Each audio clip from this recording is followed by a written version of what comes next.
అయితే దీని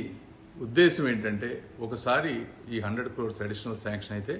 ఇవి ఎయిమ్స్ ఉన్నంత వరకు కూడా జీవితాంతం కూడా ఎవ్రీ ఇయర్ రికరింగ్ అయ్యేటువంటి ఎక్స్పెండిచర్. అదేవిధంగా ఎయిమ్స్లో కావాల్సినటువంటి ఆంధ్రప్రదేశ్ ప్రాంతంలో ఏదైనా కాంప్లెక్స్ క్రిటికల్ డిసీజెస్ ఏ ఉన్నా కూడా ఇక్కడ మంచి ఫెసిలిటీ తోటి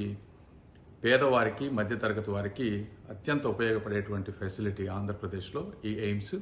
కాబట్టి దీన్ని పూర్తిగా వినియోగించాలనేటువంటి మా ప్రభుత్వ లక్ష్యం. ఏదేమైనప్పటికీ ప్రజలు కూడా అర్థం చేసుకోవాలి, జగన్మోహన్ రెడ్డి గారి పరిపాలనకి ఈరోజు ఒక సమర్థవంతమైనటువంటి నాయకత్వం ఉంటే,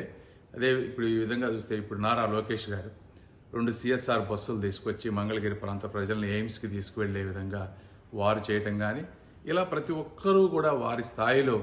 ప్రతి ప్రాంతాన్ని ప్రతి ఇన్స్టిట్యూషన్ని అభివృద్ధి చేయాలనేటువంటి పట్టుదలతో చేస్తున్నటువంటి కృషిని ప్రజలు కూడా గుర్తించాలని మనస్ఫూర్తిగా